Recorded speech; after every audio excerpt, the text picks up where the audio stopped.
ಈ ವರ್ಷ ನನಗೆ ಅವಳು 6 ಜೊತೆ inner wear ಕೊಟ್ಟಿದ್ದಾಳೆ.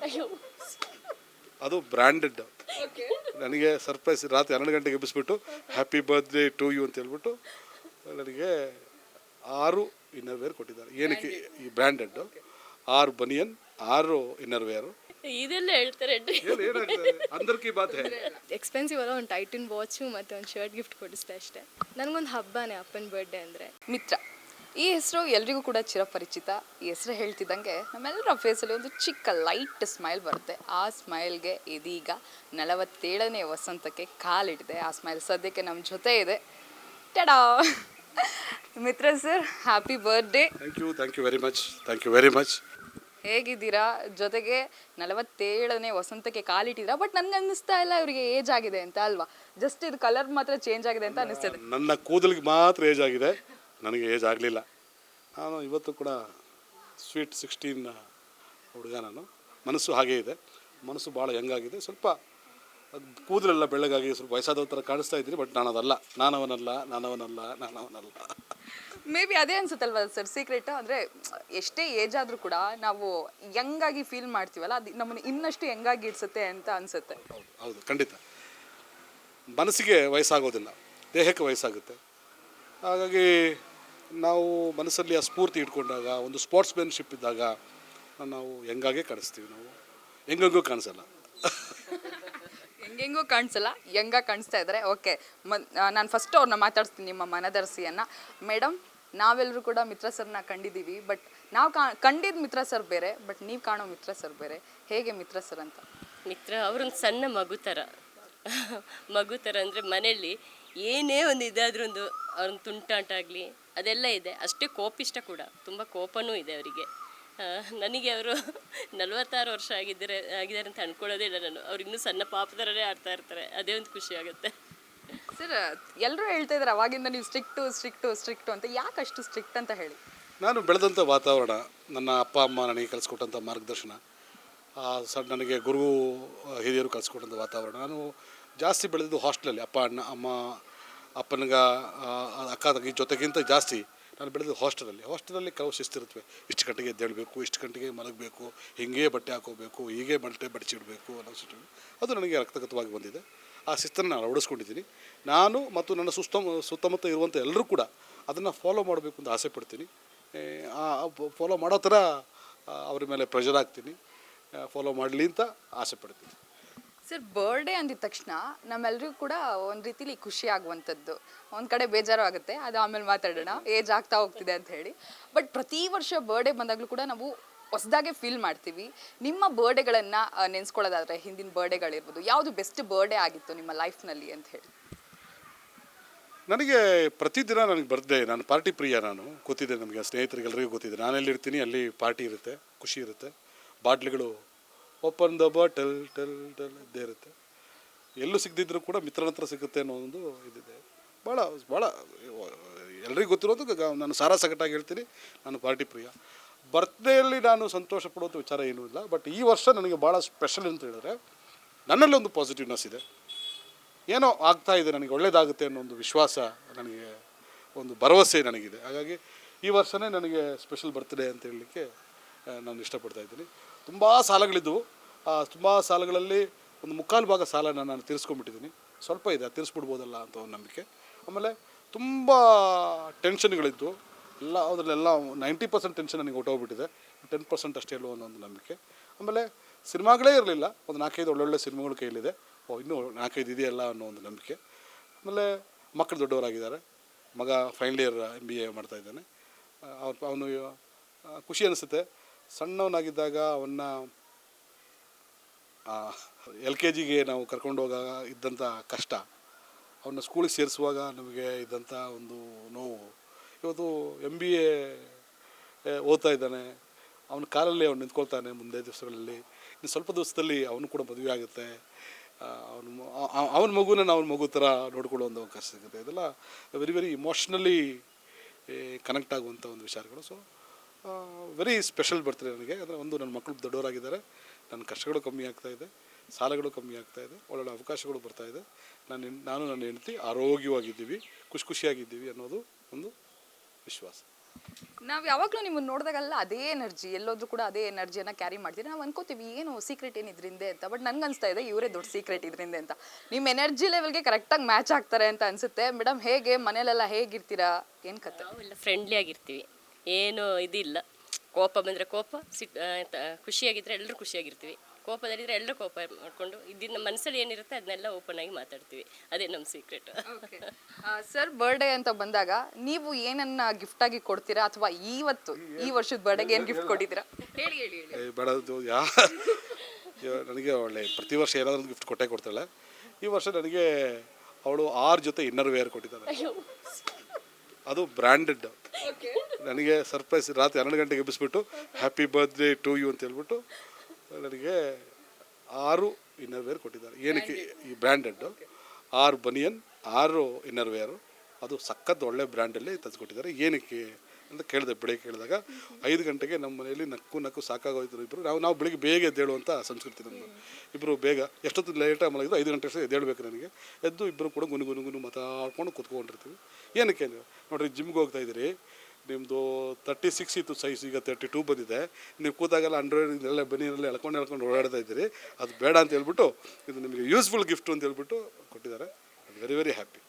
Best birthday gift ever ಅಂತ ಅನ್ಸುತ್ತೆ. ಇಲ್ಲ ಮೇಡಮ್ ರೀ, ಇದೆಲ್ಲ ಹೇಳ್ತಾರೆ ಅಂದರ್ ಕಿ ಬಾತ್ ಹೈ. ಇಲ್ಲ ಅದೇನಿಲ್ಲ. ಒಳ್ಳೆ ಗಿಫ್ಟ್ ಅನ್ನ ಕೊಟ್ಟಿದ್ದೀರಾ, ಎಷ್ಟು ಖುಷಿ ಆಗ್ತಾ ಇದೆ. ನೋಡಿ, ಯಾರಿಗೂ ತೋರ್ಸಕ್ಕಾಗದು ಗಿಫ್ಟ್, ತೋರಿಸಿದ್ರು ಕೇಳಕ್ಕಾಗಲ್ಲ, ಹೇಳಕ್ಕೂ ಆಗಲ್ಲ. ನೋಡಿ ಮೇಡಮ್, ಮನೇಲಿ ಈ ಥರನೇ ಸೀಕ್ರೆಟ್ ಯಾವ್ದು ಇಟ್ಕೊಳ್ಳೋದಿಲ್ಲ, ಎಲ್ಲ ಓಪನ್ ಆಗಿ ಹೇಳ್ಬಿಡ್ತಾರೆ. ಅದೇ ಇಷ್ಟು ವರ್ಷ ಮಿತ್ರ ಸರ್ ಜೊತೆ ಇದ್ದೀರಿ, ಅವ್ರ ಅಳು ನಗು ಎಲ್ಲವೂ ನಿಮಗೆ ಗೊತ್ತು. ಅವರು ಕುಗ್ಗಿದಂಥ ಟೈಮಲ್ಲಿ ನೀವು ಅವ್ರ ಜೊತೆ ಸಪೋರ್ಟಿವ್ ಆಗಿ ನಿಂತಿದ್ದು ಆ ದಿನಗಳನ್ನು ನೆನೆಸ್ಕೊಳ್ಳೋದಾದ್ರೆ? ಆ ದಿವಸಗಳನ್ನ ನೆನೆಸ್ಬೇಕಂದ್ರೆ ನನಗೀಗ ತುಂಬ ಖುಷಿ ಆಗುತ್ತೆ. ಯಾಕೆಂದರೆ ಆ ಟೈಮಲ್ಲಿ ಅವರು ಕುಗ್ಗಿದಾಗ ಅವರು ಹೊರಗೆ ಬರೋಕ್ಕೂ ಒಂದು ಸ್ವಲ್ಪ ಇದು ಮಾಡ್ತಾಯಿದ್ರು. ಜನರ ಹತ್ರ ಹೆಂಗೆ ಮಾತಾಡೋದು, ನನಗೆ ಸೋತೋಗಿದೆ. ಆ ಟೈಮಲ್ಲಿ ನಾವೆಲ್ಲ ಏನು ಆಗಿಲ್ಲ, ನೀವು ಮುಂದೆ ಬಂದೇ ಬರ್ತೀರಾ, ನಿಮ್ಮ ಜೊತೆ ನಾವಿದ್ದೀವಿ ಅನ್ನೋ ಒಂದು ಮಾತು ಮಾತ್ರ ಅವ್ರನ್ನ ಇಲ್ಲಿವರೆಗೆ ಕರ್ಕೊಬಂದಿದೆ. ಅದೇ ನನಗೆ ತುಂಬ ಖುಷಿ ಆಗ್ತಿದೆ. ನಾವು ಬರೀ ಅಂದರೆ ಎಲ್ಲರೂ ನೋವಿದೆ, ಆ ನೋವುಗಳನ್ನ ನಮ್ಮ ಮುಖದಲ್ಲಿ ಯಾವತ್ತೂ ತೋರಿಸ್ಕೊಂಡಿಲ್ಲ. ಅವ್ರು ಬರುವಾಗ ನಗ್ನಗ್ತಾ ಮಾತಾಡೋದು, ಮನೇಲಿ ಅವ್ರಿಗೆ ಎಷ್ಟು ಬೇಕೋ ಅಷ್ಟು ಸಮಾಧಾನ ಕೊಡೋದು, ಆ ವಾತಾವರಣ ನಾವು ಸೃಷ್ಟಿ ಮಾಡೋದು, ಅಷ್ಟು ಮಾತ್ರ ನಾವು ಮಾಡ್ತಾ ಇದ್ದಿದ್ದು. ಅದು ಅವ್ರನ್ನ ಇಲ್ಲಿವರೆಗೆ ತರ್ತಾ ಇದೆ ಅಂತ ಅವ್ರ ಬಾಯಿಂದ ಕೇಳೋ ನನಗೆ ತುಂಬ ಖುಷಿ ಆಗುತ್ತೆ. ಇನ್ನೊಂದು ಪರ್ಸ್ನಲ್ ಕ್ವೆಶನ್ನು ಸರ್, ಗಡ್ಡ ಇವಾಗೆಲ್ಲ ಟ್ರೆಂಡು. ಹುಡುಗಿಯರಿಗೆ ಹುಡುಗರು ಗಡ್ಡದಲ್ಲಿ ಇದ್ರೆ ನೋಡೋಕೆ ಒಂಥರ ಅಟ್ರಾಕ್ಷನ್ನು, ಫಿದಾ ಈ ಥರ.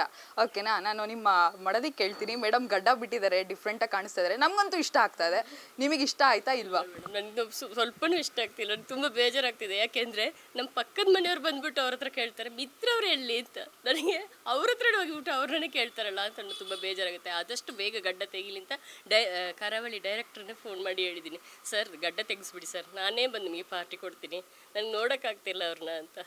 ಅಲ್ಲ, ಇಷ್ಟು ಜನ ಕಾಣಿಸ್ತಿದಾರಲ್ಲ, ಯಾಕೆ ನಿಮಗೆ ನೋಡೋಕ್ಕಾಗ್ತಿಲ್ಲ ಅಂತ? ನನಗೆ ಈಗ ಒಂದು ಡೌಟ್ ಬರ್ತಾ ಇದೆ. ಅಂದರೆ ನನಗೊಂದು ಗಡ್ಡ ತೆಗಿಲ ಬೇಡುವ ಅಂತ. ನಿಮಗೆ ಅಥವಾ ನಿಮ್ಮನ್ನು ಹೋಲುವಂಥ ಹುಡುಗಿಯರಿಗೆ ಗಡ್ಡ ಅಂದರೆ ಇಷ್ಟ. ನನ್ನ ಹೆಂಡ್ತಿಗೆ ಇಷ್ಟ ಇಲ್ಲ. ನಾನು ಜಿಮ್ಗೆ ಹೋಗ್ತೀನಿ, gym trainer, lady trainer. Sir ದಯವಿಟ್ಟು ಗಡ್ಡ ತೆಗಿಬಿಡಿ ಸರ್, ಎಷ್ಟು ಚೆನ್ನಾಗಿ ಕಾಣಿಸ್ತಾ ಇದ್ದೀರಿ ಗೊತ್ತಾ ಅಂತ ಹೇಳಿದ್ರು. ಈಗ ತುಂಬ ಜನ ಫ್ರೆಂಡ್ಸು ಹೇಳಿದ್ರು, ನೀವು ಬೇರೆ ಹೇಳ್ತಾ ಇದ್ದೀರಾ, ಸುಂದರವಾಗಿರುವಂಥ ಎಲ್ಲರೂ ಹೇಳಿದಾಗ ನಾನು ಗಡ್ಡ ತೆಗಿಬೇಕಾ ಬೇಡ್ದ ಅಂತ ಗೊತ್ತಾಗ್ತಾ ಇಲ್ಲ. ಸ್ವಲ್ಪ ಅಡ್ಜಸ್ಟ್ ಮಾಡ್ಕೊಳ್ಳಿ, ಪರವಾಗಿಲ್ಲ, ನಾವು ಜನರಿಗೋಸ್ಕರ ಬರ್ತಾ ಇರೋದು. ಯಾಕೆಂದರೆ ಪಕ್ಕದ ಮನೆಯವ್ರು ಕೇಳ್ತಿದ್ದಾರೆ ಅನ್ನುವಾಗ ನನಗೆ ಅದು ಎಷ್ಟು ಹಿಂಸೆ. ಮಿತ್ರವ್ರು ಇಲ್ವಾ, ಅವ್ರು ಇಲ್ಲಿ ಹೋದ್ರು ಅಂತ ಕೇಳುವಾಗ ನನಗೆ ಬೇಜಾರಾಗುತ್ತೆ. ಅಯ್ಯೋ ದೇವ್ರು, ನಮ್ಮ ಯಜಮಾನ್ರು ಇಲ್ಲೇ ಇದ್ದಾರೆ, ಅವ್ರನ್ನ ಹತ್ರ ಹೋಗಿ ಅವ್ರನ್ನೇ ಕೇಳ್ತಿದಾರಲ್ಲ ಅಂತ. ಕೇಳ್ಬಿಡಿ ಮೇಡಮ್. ನಾನು ನಿಜವಾಗ್ಲೂ ಹೇಳಲ್ಲ, ತುಂಬ ಸಗದಾಗಿ ಕಾಣಿಸ್ತಾ ಇದ್ದಾರೆ. ಸರಿ, ನಿಮಗೆ ಕನ್ಫ್ಯೂಷನ್ನು, ಇವ್ರಿಗೆ ಕ್ಲಾರಿಟಿ, ನೀವು ಗಡ್ಡ ತೆಗಿಸ್ಬೇಕು ಅಂತ ನಿಮ್ಮ ಮಗಳನ್ನ ಕೇಳ್ಬಿಡೋಣ. ಮೇಡಮ್ ಹೇಗಿದ್ದೀರಾ? ಚೆನ್ನಾಗಿದ್ದೀನಿ. ಈಗ ಪಪ್ಪನ ಗಡ್ಡ ಬಂದುಬಿಟ್ಟು ನನಗೂ ಇಷ್ಟ ಇಲ್ಲ. ವಿತೌಟ್ ಬಿಯರ್ಡ್ ಚೆನ್ನಾಗಿ ಕಾಣ್ತಾರೆ ಅವ್ರು. ಆ್ಯಕ್ಚುಲಿ ಬಿಯರ್ಡ್ ಇಲ್ಲ ಅಂದರೆ ಚೆನ್ನಾಗಿ ಕಾಣ್ತಾರೆ. ಅದು ಚಿಕ್ಕ ವಯಸ್ಸಿನ ಹಂಗೆ ನೋಡ್ಬಿಟ್ಟಿದ್ದೀನಿ. ಇದು ಫಸ್ಟ್ ಟೈಮ್ ಇಷ್ಟು ಗಡ್ಡ ಬಿಟ್ಟಿರೋದು ಪಪ್ಪ. ಫಸ್ಟ್ 2 ದಿನ ಓಕೆ, ತುಂಬ ಕೂಲಾಗಿದೆ ಅನಿಸ್ತು. ಲೇಟರ್ ನೋಡ್ತಾ ಬೇಡ ಅನಿಸ್ತು ನನಗೇನು. ನೀವೆಲ್ಲರೂ ಚಿಕ್ಕವರಿದ್ದಾಗ ತಂದೆಯ ಆ ಸ್ಟ್ರಗ್ಲಿಂಗ್ ಡೇಸ್ ನಿಮ್ಗೆ ಯಾವುದು ಕೂಡ ಕಾಣಿಸಿರಲ್ಲ. ಬಟ್ ಇವತ್ತು ತಂದೆ ಒಂದು ಸಕ್ಸಸ್ ಉತ್ತುಂಗದಲ್ಲಿ ಇದ್ದಾರೆ ಅಂದಾಗ ಅದನ್ನು ನೀವು ಹೇಗೆ ಎಂಜಾಯ್ ಮಾಡ್ತೀರಾ, ಜೊತೆಗೆ ಹೇಗೆ ಫೀಲ್ ಮಾಡ್ತೀರಾ? ಸ್ಟ್ರಗ್ಲಿಂಗ್ ಡೇಸಲ್ಲಿ ನಮ್ಗೆ ಗೊತ್ತಿರಲಿಲ್ಲ ಅಂತ ಅಲ್ಲ, ವಿ ಗ್ರೂ ಅಪ್ ಟುಗೆದರ್. ಅಪ್ಪಂಗೂ ನನಗೂ ಒಂದು ಹಾಫ್ ಏಜ್ ಡಿಫ್ರೆನ್ಸ್ ಇದೆ, 20 ಇಯರ್ಸ್ 23 ಇಯರ್ಸ್ ಡಿಫ್ರೆನ್ಸ್ ಇದೆ. ಅವ್ರ ಯೂತ್ನ ನನ್ನ ಜೊತೆನೇ, ನಮ್ಮ ಚೈಲ್ಡ್ಹುಡ್ ಜೊತೆನೇ ಎಂಜಾಯ್ ಮಾಡ್ತಾ ಬಂದರು. ಸ್ಟ್ರಗ್ಲಿಂಗ್ ಡೇಸಲ್ಲಿ ನಾವಿಲ್ಲ, ಅದು ನಾನು ಒಪ್ಪಲ್ಲ. ಇವಾಗಲೂ ಇದ್ದೀವಿ. We are family, we stick together ಅಷ್ಟೇ. ಸೊ ಅಪ್ಪನ ಬರ್ಡೇಗೆ ಏನು ಸ್ಪೆಷಲ್, ನೀವೇನು ಗಿಫ್ಟ್ ಕೊಟ್ರಿ? ನಾನೊಂದು ಎಕ್ಸ್ಪೆನ್ಸಿವ್ ಅಲ್ಲ, ಒಂದು ಟೈಟನ್ ವಾಚು ಮತ್ತು ಒಂದು ಶರ್ಟ್ ಗಿಫ್ಟ್ ಕೊಡಿಸ್ದೆ ಅಷ್ಟೇ. ಓಕೆ. ಪ್ರತಿ ವರ್ಷ ಅಪ್ಪನ ಬರ್ಡೇ ಅಂದಾಗ ನಿಮಗೆ ಏನು ಅನ್ಸುತ್ತೆ, ನಿಮಗೆ ಏನು ಸ್ಪೆಷಲ್ ಆಗಿ ಫೀಲ್ ಆಗುತ್ತೆ? ನನಗೊಂದು ಹಬ್ಬನೇ ಅಪ್ಪನ ಬರ್ಡೇ ಅಂದರೆ. ಯಾಕೆ ನಂದು ಪಪ್ಪಂದು ಬರ್ಡೇ ಆಲ್ಮೋಸ್ಟ್ 1 ಮಂತ್ ಗ್ಯಾಪ್ ಇದೆ ಅಷ್ಟೇ. ಮಾರ್ಚಲ್ಲಿ ಅಣ್ಣನ ಬರ್ಡೇ, ಏಪ್ರಿಲಲ್ಲಿ ನನ್ನ ಬರ್ಡೇ, ಫೆಬ್ರವರಿ ಅಮ್ಮನ ಬರ್ಡೇ, ಮೇಲ್ ಪಪ್ಪನ ಬರ್ಡೇ. ಸೊ ಎವ್ರಿ ಮಂತ್ಲಿ ಒಂದೊಂದು ಹಬ್ಬ ಥರ ನಮಗೆ. ಈ ಹಬ್ಬ ತುಂಬ ಸ್ಪೆಷಲ್ ನಮಗೆ. ಓಕೆ, ಮಂತ್ಲಿ ಒಂದೊಂದು ಹಬ್ಬ. ಸರ್, ನಿಮ್ಮ ಮಗನ ಮಾತಾಡ್ಸೋಣ. ತುಂಬ ಸೈಲೆಂಟ್ ಅಂತ ಕಾಣಿಸ್ತಿದೆ ಸರ್. ಸೈಲೆಂಟ್ ಆಗಿದ್ರೆ ರಾಮ, ವೈಲೆಂಟ್ ಆದ್ನೋ ರಾವಣ. ಓಕೆ, ಅಪ್ಪನ ಬರ್ಡೇ ನಿಮಗೆ ಎಷ್ಟು ಖುಷಿ ಇದೆ ಇವತ್ತು, ಏನು ಫೀಲ್ ಆಗ್ತದೆ? ಇನ್ನೂ ಯೂತ್ಫುಲ್ ಆಗಿದ್ದಾರೆ, ಅದೊಂದು ಖುಷಿ ಇದೆ. ಇನ್ನೂ ಎನರ್ಜೆಟಿಕ್ ಆಗಿದ್ದಾರೆ, ಅದೊಂದು ಖುಷಿ ಇದೆ. So many more to come for him ಅಷ್ಟೇ. ಅವರಿಬ್ಬರಿಗೂ ಗಡ್ಡ ಇಷ್ಟ ಅಲ್ಲ ಅಂತ ಹೇಳ್ತಾ ಇದ್ರು. ನೀವೊಬ್ಬ ಹುಡುಗ ಆಗಿ ನಿಮಗೆ ಆ ಗಡ್ಡದ ಬಗ್ಗೆ ಏನಾದರೂ ಅಭಿಪ್ರಾಯ? ನನಗಿಂತ ಜಾಸ್ತಿ ಅವ್ರಿಗೆ ಇದೆ ಅಂತ ಒಂದು ಇಲ್ಲ, ತುಂಬ ಕೂಲಾಗಿ ಕಾಣಿಸ್ತಿದ್ದಾರೆ. ಬಟ್ ನಮಗೆ ಚಿಕ್ಕ ವಯಸ್ಸಿಂದ ಗಡ್ಡ ಇಲ್ಲದೆ ನೋಡಿ ಅಭ್ಯಾಸ ಆಗೋಗಿದೆ. ಸೊ ಇನ್ನೂ ಡೈಜೆಸ್ಟ್ ಮಾಡ್ಕೊಳಕ್ಕೆ ಆಗ್ತಿಲ್ಲ. So time ತೊಗೊಳುತ್ತೆ. ಬಟ್ ಇವಾಗ ಸದ್ಯ ಕೂಲಾಗಿ ಕಾಣಿಸ್ತಿದ್ದಾರೆ. So that's enough for us. ಅಪ್ಪನ ಬ್ಯಾಕ್ಗ್ರೌಂಡ್ ಬೇರೆ, ಅವರು ಸಿನಿಮಾ ಫೀಲ್ಡಲ್ಲಿ ಇದ್ದಾರೆ. ಬಟ್ ಮಗನೂ ಅದೇ ಆಗಬೇಕು ಅನ್ನುವಂಥ ಯಾವುದೇ ಇದಿಲ್ಲ. ಅವ್ರಿಗೆ ಯಾವ್ದು ಇಷ್ಟನೋ ಅದಾಗಲಿ ಅಂತ ಆಗ್ಲಿಂದಲೂ ಕೂಡ ಹೇಳ್ತಾ ಇದ್ರು. ನಿಮ್ಗೆ ಏನೇನು ಕನಸುಗಳಿದೆ, ಏನು ಮಾಡ್ತೀರಾ ಅಂತ ಹೇಳಿ? ನನಗೆ ನಮ್ಮಪ್ಪ ತುಂಬ ಕಷ್ಟಪಟ್ಟಿದ್ದಾರೆ ನಮಗೋಸ್ಕರ. ಸೊ ಅವ್ರಿಗೆ ಅವ್ರ ರಿಟೈರ್ಮೆಂಟ್ ಲೈಫ್ ಆದಮೇಲೆ ಆಫ್ಟರ್ ರಿಟೈರ್ಮೆಂಟ್ ಅವ್ರು ಟ್ರಾವೆಲ್ ಮಾಡೋಕ್ಕೆ ಅಂತ ವರ್ಲ್ಡ್ ಟೂರ್ ಮಾಡಬೇಕು ಅಂತ ತುಂಬ ಆಸೆ ಇದೆ ಅವ್ರಿಗೆ. ಸೊ ಅದಕ್ಕೆ ಬೇಕಾದಿದ್ದು ಅದೇ ಫಸ್ಟ್ ಅವ್ರ ಕನಸು, ಆಮೇಲೆ ನನ್ನ ಕನಸು. So that's it. ಏನೋ ನೋಡ್ತಿದ್ರಿ, ಫುಲ್ ನರ್ವಸ್ ಆಗ್ಬಿಟ್ಟಿದಾರಲ್ಲ ನನ್ನ ಮಗ.